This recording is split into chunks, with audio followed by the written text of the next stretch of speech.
Bueno, buenas noches, muchas gracias por la invitación. Es un poquito, como decía la doctora Candia, como para que se conozca de qué se trata el programa. Yo estoy a cargo de la coordinación de Proteger, que en realidad es un proyecto quiere decir, de protección contra enfermedades eh, crónicas no transmisibles. Y que trabajamos, digamos, dentro de nuestra nómina de efectores, trabajamos con 50, digamos, efectores priorizados que no solamente serían los del área metropolitana, sino también abarcan ciertos centros de atención primaria del interior de la provincia.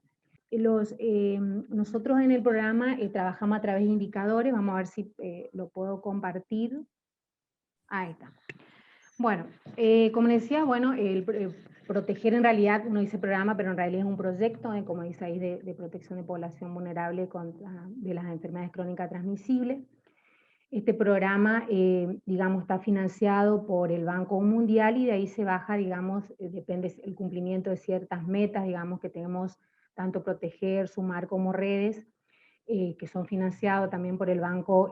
Mundial. Baja de acuerdo al cumplimiento de ciertas metas por indicadores que nosotros tenemos, un dinero, digamos, por el cual los efectores trabajan y pueden acceder a ese dinero, no en forma física, pero sí haciéndolo a través de ciertas necesidades dentro de los gastos elegibles del programa. Como indicadores, nosotros, bueno, en el programa, por ahí también para la gente que está en el interior, por ahí que no conoce por ahí o no está tanto actualizado con el programa, tenemos un indicador 1 que nosotros lo llamamos IBT, que es nuevo este año, que no lo tengo acá en el Power, pero porque se lo agregó a partir del año pasado, donde es muy importante acá, la que está dirigida fundamentalmente a gente que está en las cargas y administrativos, porque este indicador 1 en el programa indica la población adscripta. ¿Qué es la población adscripta? O sea, el paciente viene y es muy importante que el personal que está en estadística y adquiera los datos, que esto no solo sirve para proteger, sino sirve para todos en general, es que estén bien los datos del paciente, el documento, y sobre todo para georreferenciar al paciente se necesita en este indicador que esté bien la dirección, por ejemplo, del paciente, porque vemos, por ejemplo, los que realizan la recepción de las cargas en los centros de salud, pues es muy importante el mensaje de que se ponga bien, por ejemplo, el barrio con la dirección, la calle, el número. ¿Por qué? Porque eso es importante a la hora de georreferenciar, digamos, a cada paciente. Eso vimos mucho en la toma de datos ahora trabajado en los efectores, que por ejemplo ponen barrio tal, pero no el número, la calle, que eso es muy importante, digamos, para georreferenciar. Este es un indicador que se trabaja en conjunto con salud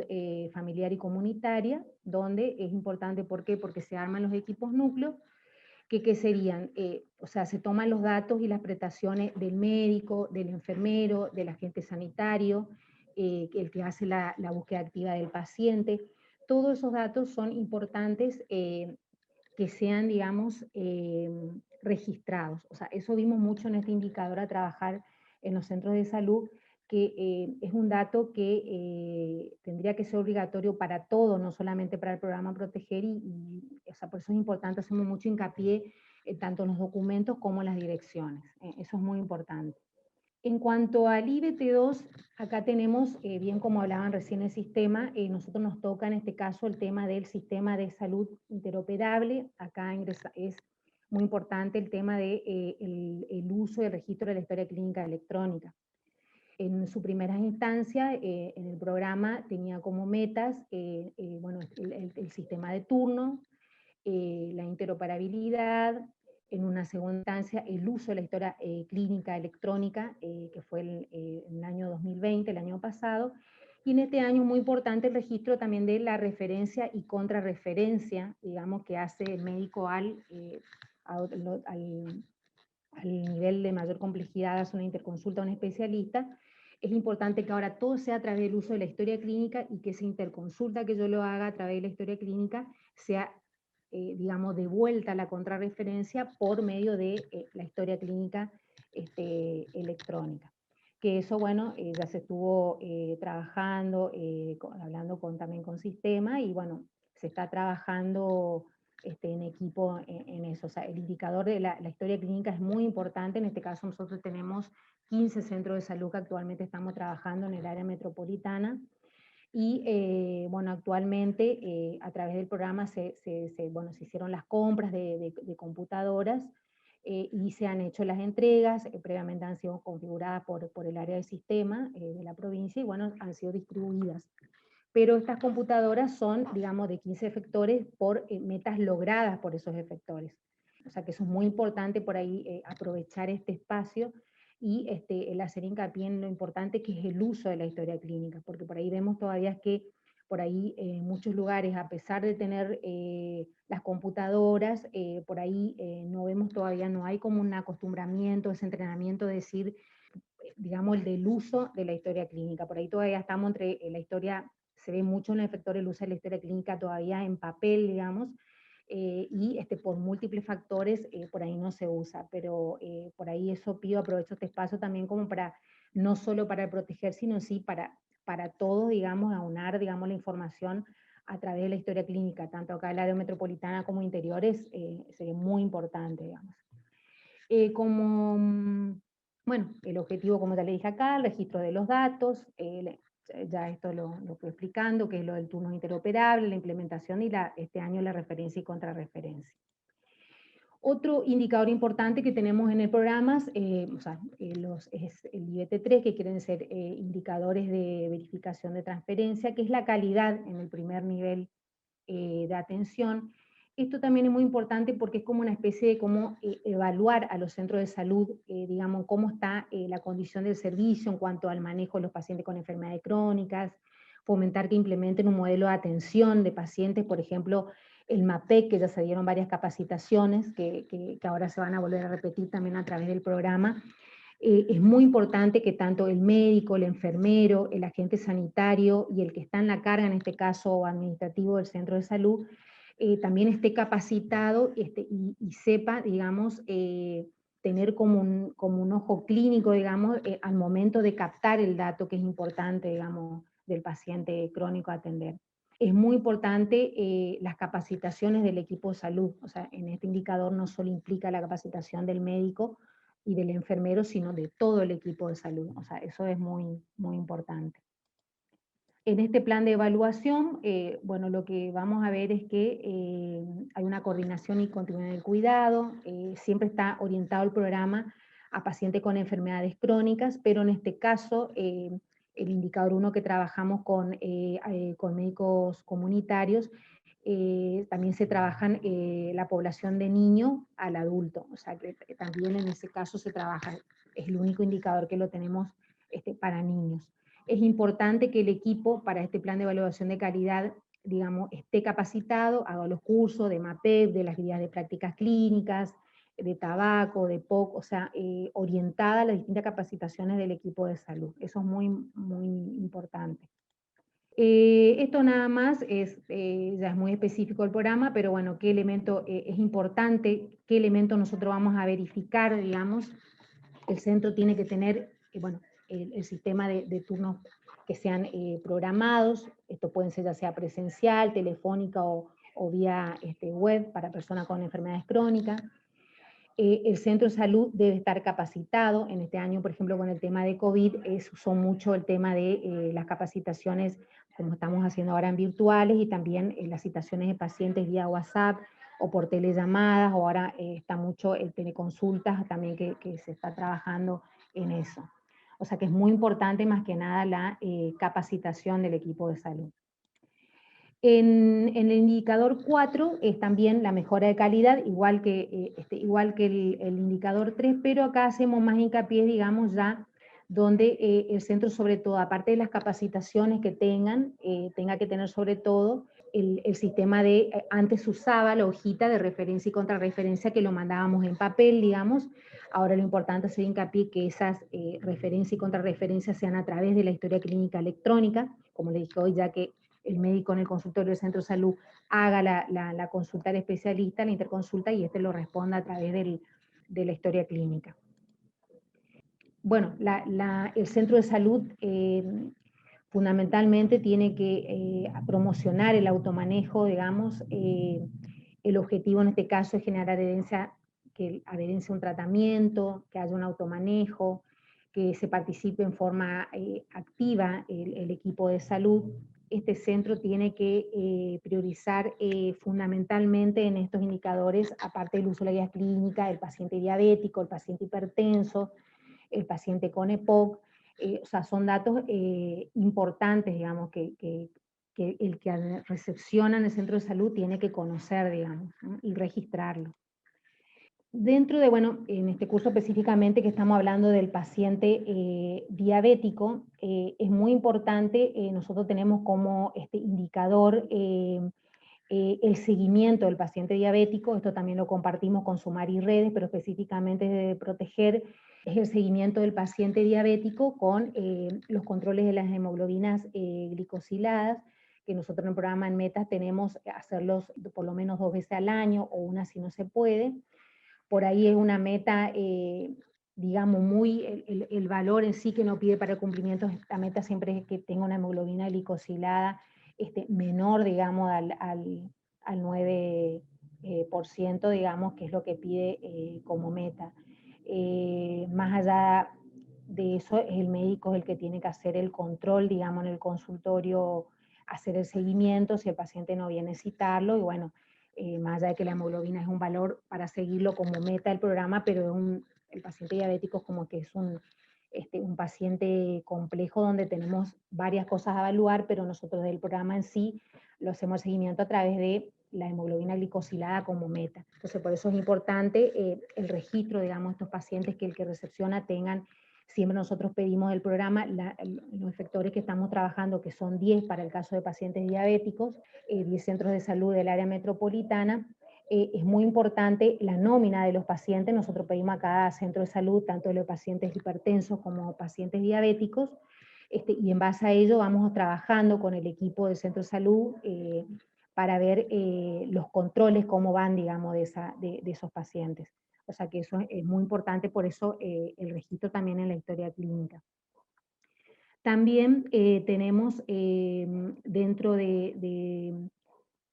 lo que tenemos que hacer controles, bueno, el EPOC, la enfermedad pulmonar obstructiva crónica, o sea, en lo posible siempre se pide también como indicador, bueno, en la consulta, si el paciente fuma, no fuma, se hace como una consejería también previa para cesación tabáquica,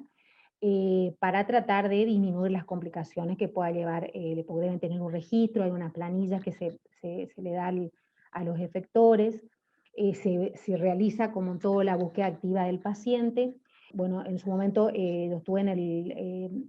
tenemos un grupo de cesación tabáquica donde habíamos varios referentes, entre ellos yo estaba en su momento en Vilela, donde se hacía la parte de cesación tabáquica, las consejerías, y se proveía también a través del programa medicamentos también para la cesación tabáquica, digamos. En su momento también, digamos, se pidió que por ahí posibilidades a través del programa proveer de espirómetros, digamos, como para descentralizar la unidad de neumonología del Perrando y pueda hacer las espirometrías con referentes a nivel de los centros de salud, pero bueno, eso, digamos, no se pudo hacer en su momento, se han solicitado, pero a la fecha todavía eso, por ejemplo, no se contempló, digamos, pero sí se trabajó mucho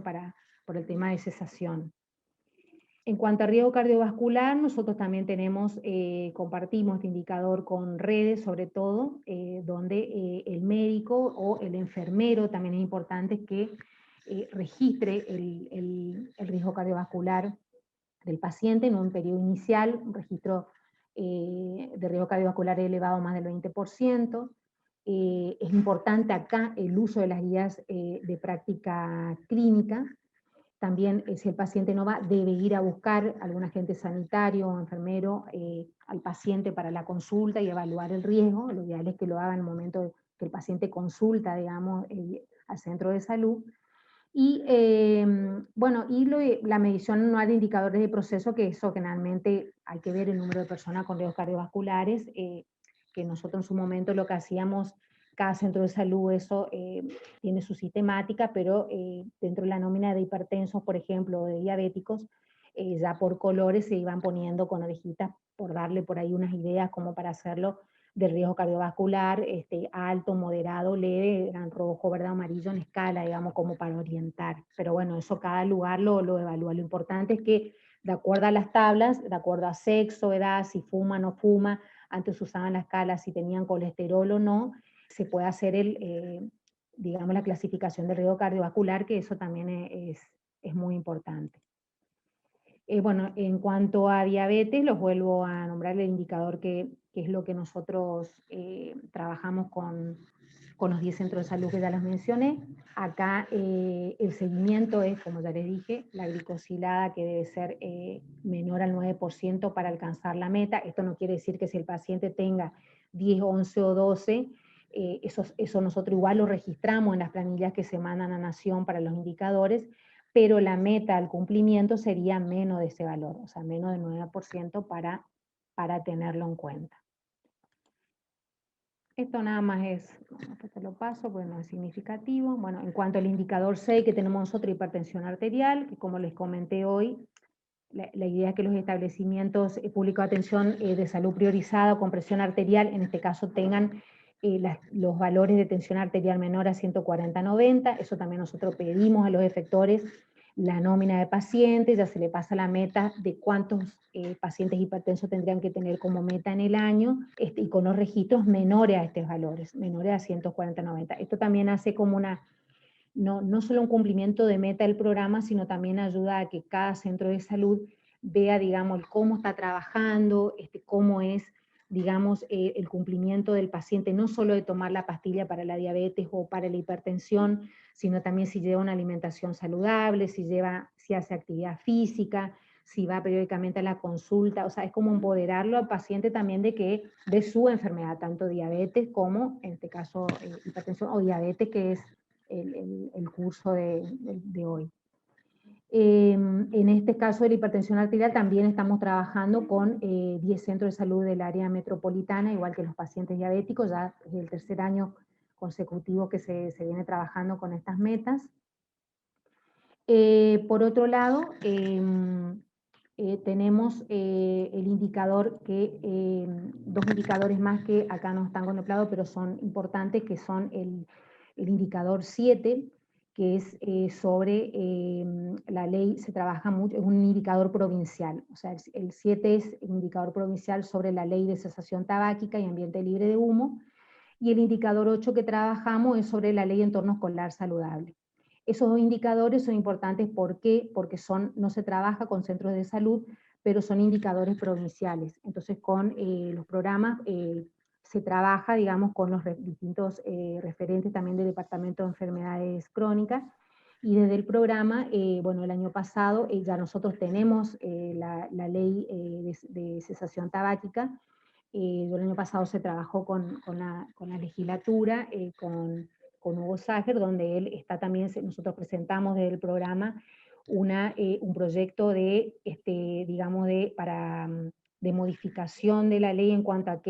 de agregar, digamos, un anteproyecto donde agregamos todo lo que es vapor y cigarrillo electrónico, que eso no estaba contemplado, digamos, en la ley anterior primaria de cesación tabáquica. Y esto es muy importante porque se trabajaba en su momento a nivel municipio y también a nivel de las escuelas. Y en cuanto al indicador IBT8, que es el indicador, también un indicador provincial, sobre la ley de entorno escolar saludable, que eso también estamos trabajando salud y educación. Ya en este año tuvimos ya unas primeras reuniones, el año pasado se sancionó la ley de entorno escolar saludable, muchas cosas no se pudieron hacer porque no habían clases presenciales, pero desde el programa estamos trabajando con entre el Ministerio de Salud, con nosotros, y el Departamento de Enfermedades Crónicas y el Ministerio de Educación, donde ya en lo que va de este año ya tuvimos 2 o 3 reuniones virtuales, donde se está trabajando mucho sobre la ley de entorno escolar saludable, sobre todo sobre el sobrepeso y obesidad infantil, que es muy importante. Se van a dar capacitaciones a través del programa y también del Departamento de Enfermedades Crónicas a los docentes, y la idea es incorporar, digamos, a través de la plataforma ECLAS, digamos, materiales, ya sea didácticos, de alimentación saludable, talleres, pero lo que pide educación primero es, o sea, lo que se va a hacer es capacitar a los docentes para que los docentes puedan replicar a su vez a los niños en los diferentes grados, digamos. Y en cuanto a actividad física también, digamos, a través de los profesores de educación física, a través de video, de concursos, digamos, como para que hagan, digamos, un tipo de actividad de lo que sea educación física. Y en cuanto a, eso se está trabajando mucho con educación, que ahora como este año tienen parte virtual y parte presencial, por ahí hay cosas que se van a poder acceder, digamos, en la presencialidad. Y en cuanto a la ley de tabaco, que es bueno, eso se está trabajando, ya está la ley como les comenté, se está trabajando en el anteproyecto que presentamos el año pasado de proteger, como para tratar de incorporar el tema de todo lo que es vapor y cigarrillo electrónico, digamos, también su prohibición, que eso no estaba contemplado. Esos serían los indicadores que nosotros trabajamos desde el programa. Lo que yo quería por ahí aprovechar en este espacio era, sí, sobre todo, lo que están agentes, digamos, en recepción de datos y la parte administrativa, es por ahí que nosotros vemos muchos, sobre todo acá en el área metropolitana, no sea a nivel interior, que este año no estamos trabajando específicamente, excepto con 1 o 2 colonias aborigen, el resto todavía es del área metropolitana, pero tenemos efectores del interior también a trabajar para el año que viene. Por ahí es la recepción de los datos. O sea, vemos nosotros muchas falencias en cuanto a los documentos del paciente y sobre todo las direcciones que para georreferenciar al paciente, que es un dato muy importante. Y yo creo que por ahí centralizar todos esos datos a nivel de usar la historia clínica, eso facilitaría mucho a todos los programas, no solamente a proteger, digamos, a toda la provincia al uso de la historia clínica. Bueno, eso más que nada sería desde proteger en general los indicadores que nosotros trabajamos y bueno, y que a su vez estamos trabajando en redes con educación para los indicadores que sea tabaco y entorno escolar saludable. Así que bueno, agradezco este espacio, espero que cualquier duda o pregunta estoy